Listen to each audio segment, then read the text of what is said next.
it's Deborah Bishop, and I'm excited to be back with you and introducing you to yet another member of our Conscious Nashville community, and also to the metamorphosis of our interview show. Welcome to our first edition of Coffee with Conscious Nashville, and also a special welcome to our guest, Lanny Smith, known as Earthman, and also an environmental performing artist. Enjoy. Welcome, Lanny. Thank you so much for taking time to be here with the Conscious Nashville community. We appreciate it. And I'm excited to have you here because I feel like we're very like-minded with this idea of positive entertainment and really creating change. So I'd like to ask you, how did this all get started for you? Well, I've been writing music since I was 14 years old and moved to Nashville in 1981. Where I began my craft writing country songs, and found that I really couldn't handle writing about trucks and railroad cars and being in jail. So in 1984, I wrote a song called "Come in Planet Earth, Are You Listening?" with a friend that I had met, and it was a song about looking down at the Earth through the eyes of a woman astronaut as she circled the planet and described how beautiful and how peaceful the Earth looked and how clean it looks from space. And she called out to the people of the Earth saying, "Come in, planet Earth, are you listening? The world is just an island in the sky. If we can fly among the stars, we can find the truth within our hearts. Love's the only way we can survive." Well, that song ended up going up in a space shuttle. It was recorded by Holly Dunn over at MTM at the time. They didn't want to do anything more with it, so Karen Taylor Good, who's a well-known positive songwriter and performing artist, we got a group together called Planet Earth Project, and we ended up translating and recording that song in 7 languages, all with Karen singing it, and then got incredible footage from NASA and released it worldwide as this positive message reminding people that love is the power. And from that experience, I really understood the power of music and song to reach hearts and reach minds and help set the plate for change, positive change. Right. So I committed myself to walking that journey over the next 35 years. And how has that journey been? Have you found people to be receptive to what you're doing? You know, how is their response to some of this? The first journey was in the peace movement. Except peace, I found, is too intangible. Right, nobody really knows what it is. It's hard to do. So I moved into the environmental movement because if we recycle together, we plant trees together, we pick up trash together, we conserve water together, then we're building bridges that creates peace. Right. And in 1989, I moved to South Florida, and I got involved in a small arts not-for-profit where I learned how to write grants. And then developed this character called Earthman. And in 1992, I went into the vice president of AT&T's office down there, and I said, I'm coming to you for funding. He says, "What does Earthman do?" So I did 15 minutes of Earthman and walked out with $15,000 and their support. Yeah. And that began an incredible pathway of reaching more than 1 million children and adults with this environmental message through music and the arts in many, many languages, and finding that we can really affect change, especially among young people, because 3rd to 5th grade, their hearts are open, they're idealistic, their hormones haven't kicked in like they do in middle school, and they want to make a difference. And so from in 1995, I became the National Audubon Society's performing artist. Wow. And then we set up our own not-for-profit and had $1 million in grants until the bottom fell out in 2008. Things evolved. Where they said, "Have a nice life." Yes, they evolved. There's evolution on some form. But the key is the change, the seeds that we've been planting. The organization's called the Earthman Project, and we have incredible amounts of videos being used in schools across the nation. I've been blessed to work with deaf children creating music videos about planting trees and recycling and activating themselves. I've been an artist in residence in many schools, and it's just been a tremendous journey of which has led me back here to Nashville after 2 years being in Eastern Kentucky as an eco artist in residence, working with kids, working with businesses, playing festivals. I was asked and opened up for the vice presidential debate in 2012 with a major concert with a children's choir, and delivering positive and powerful message, educating, activating, and inspiring. And that's what I'm doing back here in Nashville again. Okay. It's organizing. If you were to say, at this point in time, what Earthman's next is, if you could say what that is, what would it be? Well, what I'm doing, I've been involved in climate change education in a big way for many years. Okay. We are making slow progress in solutions about to here, but nature is changing this fast, way beyond. And I'm from South Florida, and I served as an advisor to the Climate Change Task Force down there with the brightest scientists in the world testifying before us. And that place down there is going to be lots of islands sooner than later. And we don't need to do this to ourselves, but in order to make that shift, we have to shift here in the hearts and then open the minds. And so what I am doing is organizing and getting from the best songwriters here in Nashville songs about the earth, living together, nature, walking in the woods with your dog when you were a kid, with your dad, or with your own kids. Reconnection songs. And we're not preaching and we're not ranting, we're reawakening. Reminding. And right? reminding and reconnecting. And that is part of a whole strategy that involves a radio program and activism and sending these journeys of songs out to people who will send them on to others so that they can reconnect. And then once they've reconnected, we take them to the next step, which is now here's the knowledge that you need to be reading about on climate change and understanding what's going on, and then moving them to the point of taking action. But we got to reach their hearts first, and the songs that I'm getting are incredible. And being in the place of writing songs, and I'm an award-winning songwriter myself. I come out of that place. It's just incredible to get this kind of power, and I'm getting an incredible response from key people in Nashville in the music industry who understand what's going on, and if they don't, I'm teaching them the science of what's going on and giving them news articles about things that are happening, like in Antarctica right now and Greenland. The speed of the melt is mind-boggling.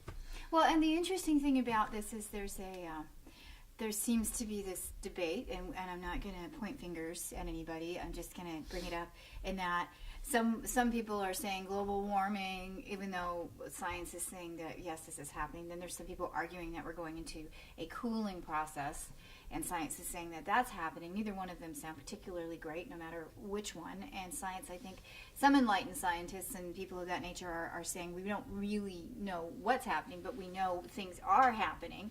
It's kind of up to nature.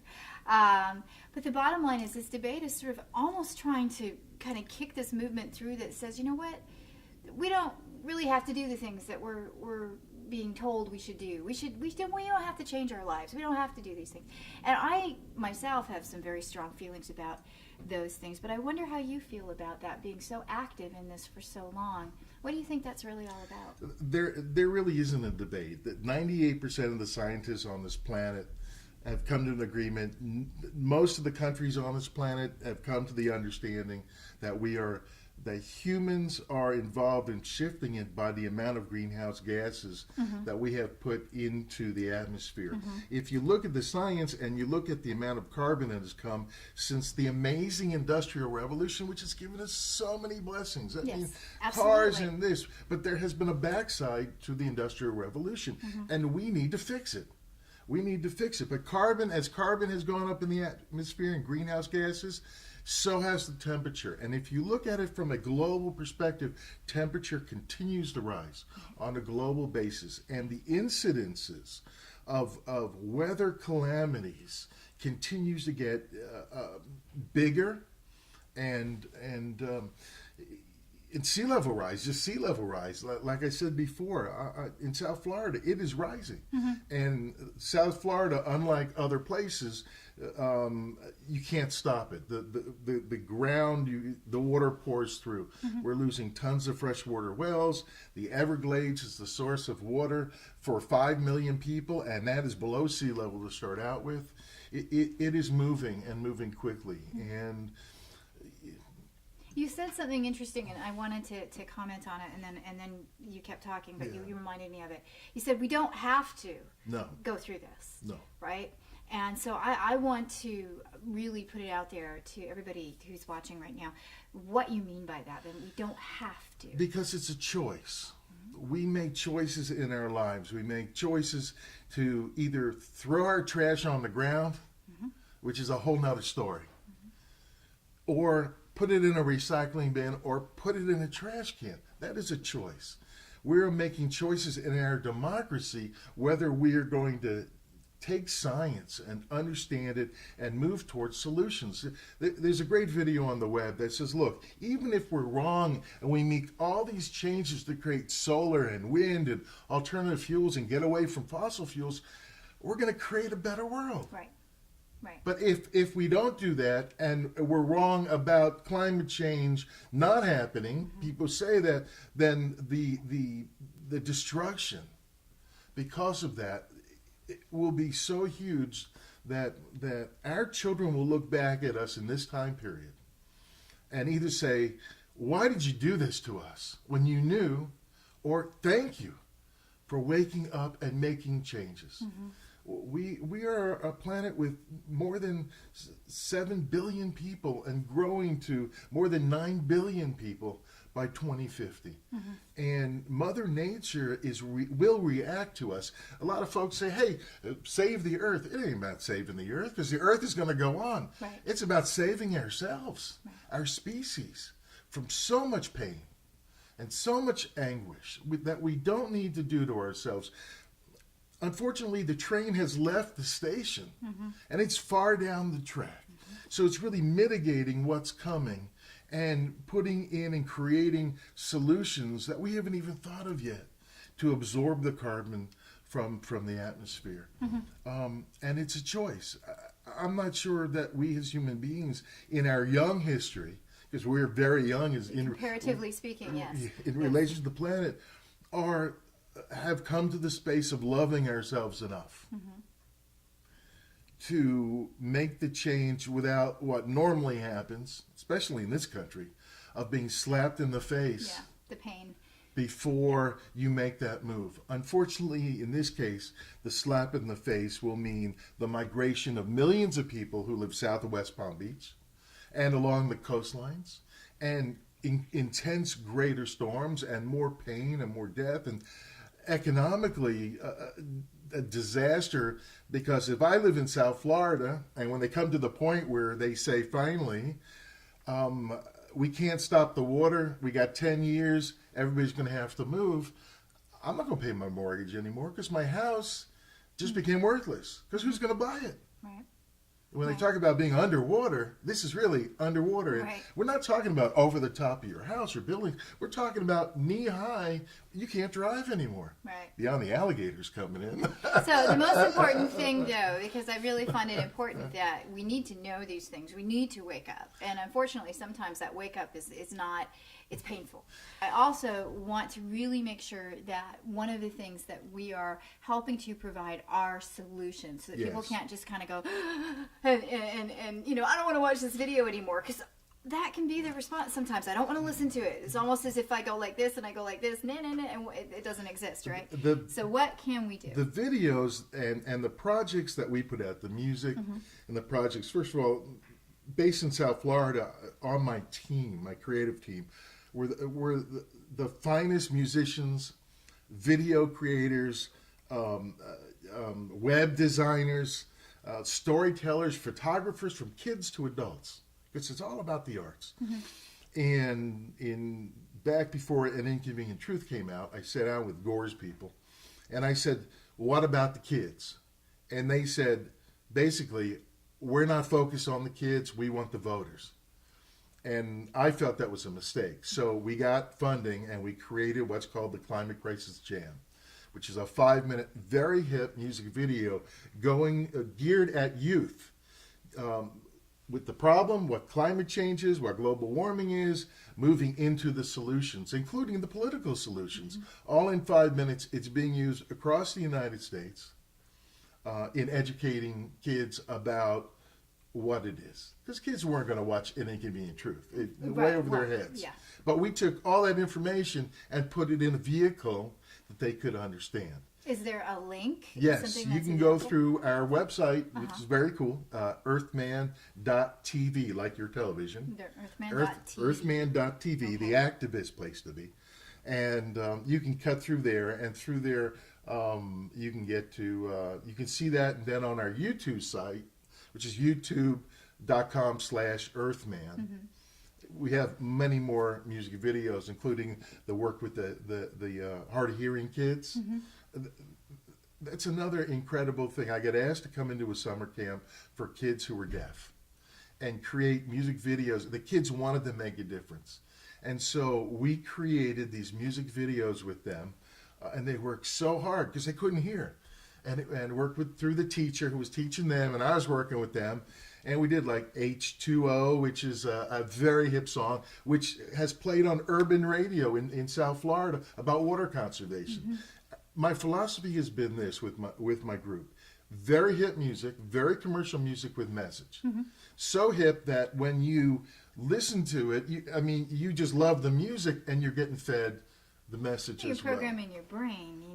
Your consciousness is getting shifted. We've been on Radio Disney, Urban Country, been on a lot of stations, and it's very cool and very satisfying. I get letters from kids, emails from kids all over the planet, and from teachers and a lot of folks saying, "Wow, this is incredible, thank you."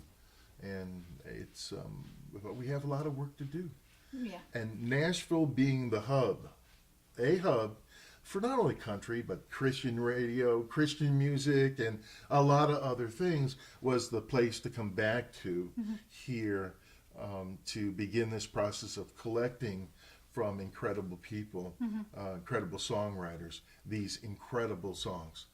And my goal is by hopefully Earth Day to have all of this together to be launched out there and begin the process. Ultimately, there will be these journeys of music in rap and hip hop, in rock and roll. I'm even trying to connect with this one, their heavy metal band. Now, heavy metal is usually fairly intense, but they do some fairly mainstream stuff at times. I've heard some inspirational, positive, intense, like speed metal music, and it's great. We want to reach as many different genres as possible, and I always talk to musicians and artists who are out there, and I say, look, during your concerts, when you're with people, somewhere during your journey, even if you're not playing a song to it, at least speak to and say, look around, be thankful for the gift that this earth gives us, and take care of it, because we need to.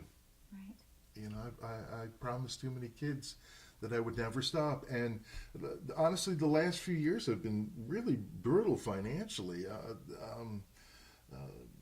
Once the grants went away, and I can see within what you do, learning to monetize that in a different way becomes essential.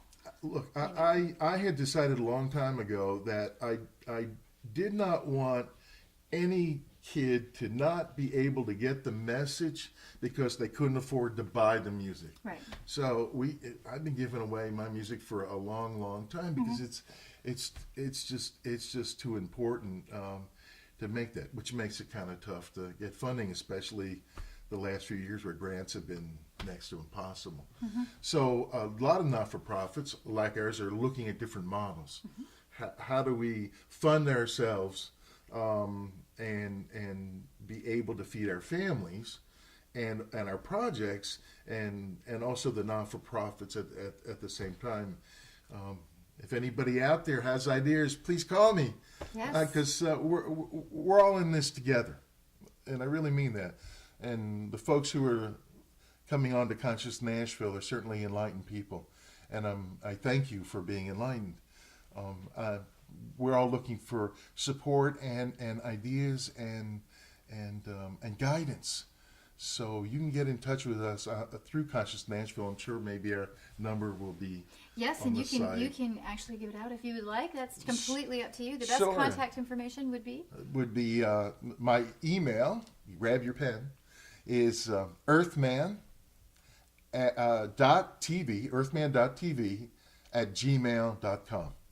And if you want to call me, you're welcome to, just not at 3 in the morning, unless you got a great idea.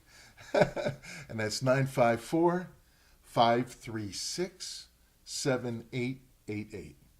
And I welcome your calls and your guidance and your input. Awesome. So, to complete this, I mean, you're definitely a testimonial of somebody following their passion and following their heart. And because of that, I know that there's been support in the past and it's going through transition and evolution and all of those wonderful things. But because you are following your passion, I know that there's always going to be a way. And prosperity can be part of that. I absolutely feel that in my bones. So there's one of those moments. I believe that too. I would like for us to conclude with you maybe offering our audience something simple that they can do now, today, that will make a difference. Okay, it's really simple. You can start at the basics, which is it sounds simple, but a lot of people forget. Turn off the water when you brush your teeth. 60% of our country is in a drought, and we must conserve water and teach our kids to conserve water, or let our kids teach us to conserve water. If you got a family, especially with kids who are in 3rd grade and up, have a family meeting. Talk about these things. Go online. Ask the kids to research, climate change and things like that. It's very important that you start having family discussions. Learn to compost. We have so much trash going into areas. Learn to compost. Certainly recycle. If they don't recycle at your home here in the area, there are certainly places to go and take your stuff. It's a little extra work, but it makes a huge difference. A bottle never breaks down.